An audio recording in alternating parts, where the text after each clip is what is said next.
You're listening to Wealthy-esque. We are a community of lawyers who believe that true wealth is having control of our time. I'm Ro Thomas, and as a busy wife, mom, and former Big Law associate, I know all too well the tension between the culture of the legal profession and pretty much everything else you want to do in life. That's why each week I'm bringing you the information and tools you need to improve your money mindset and manage your money to create true wealth. Because ultimately, it's not about the money. It's about the freedom and flexibility the money affords. Hey friend, welcome back to the show. I hope you're doing well and having an amazing day so far. So today we are talking about why you hate managing your money. So many lawyers tell me that they hate managing their money. They dread looking at it. They don't want to look at it. It feels overwhelming, all of these types of things. And it's such a shame because managing your money is really simple. It doesn't have to be this thing that you hate. But when I think about why people hate it so much, it really comes down to three things. It's the way that you're thinking about yourself and your ability to manage your money. It's the way that you are thinking about money itself and money management skills. And it's the way that you think about your efforts, like what the results of your efforts will be. So getting into the first one, the way you think about yourself or what you believe about yourself, so many lawyers think I'm just not good at managing my money. And of course, when you think you're not good at doing it, you're not going to be super hyped to do it. You're not like, oh yeah, let me go do this thing that I really don't know how to do. And so that just comes down to one, looking at the things that you are already good at when you're managing your money, because there are some things. But then two, learning those things that you aren't so good at. So shoring up those skills where maybe you fall a little short. Another one that comes up is just beating yourself up all the time for past mistakes or things that you didn't know. And this is one that we've talked about a few times, but I say all the time, it is not fair for you now, with the benefit of full hindsight, knowing the things that you know now, to judge the past version of you who made certain decisions or certain choices with the information that you had back then. Even if you might have made different decisions, if you had known the information that you know now, you didn't know it. And so you don't have to keep beating yourself up about it. It's not productive and it's not going to lead to any change. It's not going to make the situation be any different. It just leads to you feeling bad. Another one that comes up is thinking you should be further along than you are. And this one is like, based off of these random societal norms that we have adopted as the measure of where we should be in life. When people tell me things like they should be further along, it's like you should be further along based on what? What is the measure that you're using here? Who said that you should be further along? When you're thinking that you should be further along and you're feeling maybe some sort of shame, some sort of regret, then you're of course not going to want to look at your finances and interact in that way, because it's a reminder of this thought that you have, this belief that you have of not being where you think you should be.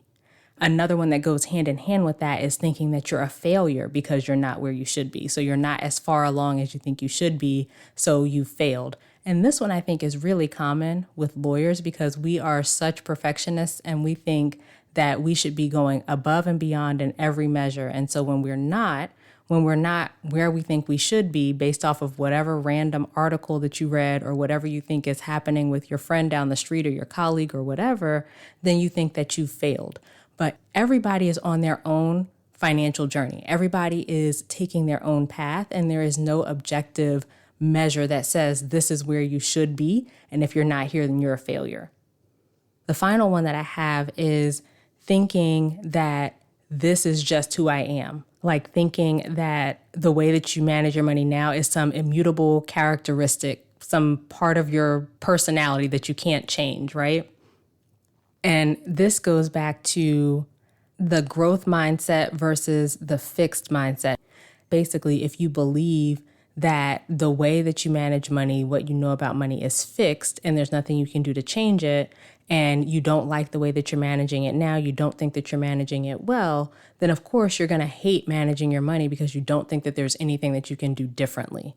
The way that you manage your money is not just fixed. You can learn to manage it differently. If you don't like the way things are going with your money now, you don't like the way that you are spending or the amount that you're saving or how much debt you have, you can change those things. But when you're thinking that those things are just fixed and there's nothing that you can do about them, this is just how I am, I'm just a spender, that kind of thing, then of course you're going to hate managing your money because you're bumping into this thing that you don't like about yourself that you don't think that you can change.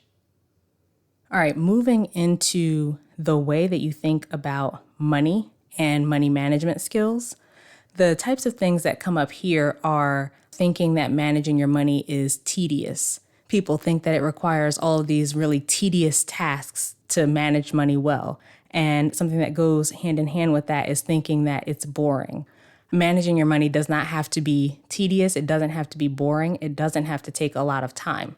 And so, of course, when you're thinking about it in that way and you are managing your money in that way, the times that you do sit down, you're doing the really tedious work, then of course you're not going to want to do it. Yes, there are times when you're doing tedious work. Like you've heard some of my clients talk about doing the look back, where they do a look back of their spending for the last 1 to 3 months. Yeah, that might feel tedious, but then once you get that snapshot of how you've spent, you're able to look at your spending from month to month in smaller bite-sized chunks. It's not that you're looking at all of this data every single time you sit down to look at your finances. Another thing that comes up here is thinking that your financial situation is overwhelming. A lot of times for people, this is their debt specifically, but sometimes it is that overall financial picture just feels overwhelming for people. And so, of course, if you're thinking that your finances are overwhelming, your debt is overwhelming, looking at your spending is overwhelming, you're not going to be super pressed to do it. And of course, it's going to lead to you not doing it, which will lead to it being more overwhelming because you're not managing it, you're not controlling it, you're not getting that handle on it.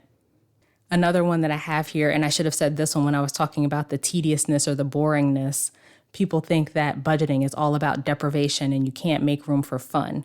And that's not the case at all. I teach that budgeting is a way to plan your spending. And yes, you're going to plan for your needs, you're going to plan for your goals, but you also make room for your wants. And the reason it's important to do that is if you're not making room for your wants, if you're like, okay, I'm just going to cut out this whole thing that I love because I'm on a budget and I'm trying to achieve this goal, you're not going to stick with that for very long.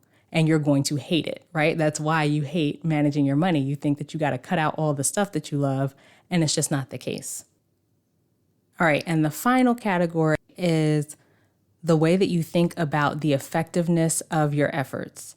So if you don't think that the things that you're doing are going to work, if you think that no matter what you try, you just never able to get out of debt or you're never able to save, if you are looking at managing your money as like this struggle, it's you versus your money versus you and your money working together to get you to your goals, then of course you're going to hate managing your money. If you knew though, that your money management efforts would lead to you having more money or less debt or a higher net worth, then you would love managing your money. Like I think about myself, like my husband and I track our net worth every month, and it's really fun to see where the numbers fall. And when we were still paying down our student loans, we would track our debt balances. And I loved closing out our budget each month and seeing how much extra we were paying toward the debt and making those payments and seeing the net worth increase and all of that. Like it wasn't a struggle at all. I knew that the effort that we were putting in was leading to the goals that we had. Even if it was taking a while, because it took us a while to pay the debt down, I could see that progress month after month. And so that motivated me to keep going. And it was part of why I love managing our money. One of my clients literally thanked me recently because of how I helped her shift the way that she looks at managing her money. So like I had told her how much fun it can be to manage your money and how it doesn't have to be this struggle. And she didn't believe me at first, but she had her first taste of like the fun of managing her money when she was updating her budget, and it didn't take her very long at all. And she could see that she's on track for her debt payoff goal this month. And she said she just feels like she's in control of her money for the first time. And that goes back to her belief in the effectiveness of her efforts. She can see that the things that she's doing are leading her to being able to pay off her credit cards and being able to control her money and manage her spending in a way that she hasn't been able to do before. So when you believe that the things that you're doing, the effort that you're putting in is going to pay off, then you're not going to hate managing your money. You know that I do A, B, and C, and I'm going to get to my goal. You're going to love it. Managing your money does not have to suck. It doesn't have to be this thing that you hate. When you believe that you can do it, you let go of that shame and beating yourself up and all of the measures of where you should be, and you learn to look at your finances in a different way, and you learn to look at money management skills like budgeting and saving and all of that differently. And when you can see a clear connection between the things that you're doing with your money and achieving your goals, you will stop hating managing your money. And that's exactly what I do with my clients. So I invite you to come work with me. We will change the way that you think about all of the things that we have just talked about so that you can love managing your money and you can start achieving your goals as well. Just head to rothomas.com/call to get started. All right, that is it for this week's episode. Come connect with me over on social media. You can find me most often on LinkedIn, Ro Thomas, and Instagram at I am Ro Thomas. Subscribe to the show and leave a review, both of which help more people to find it. And think of a friend or two who could use this information and share the episode with them. As we close out, friend, I pray that you take the information you learn here, apply it in your life, and open up to the realization that wealth is available to you.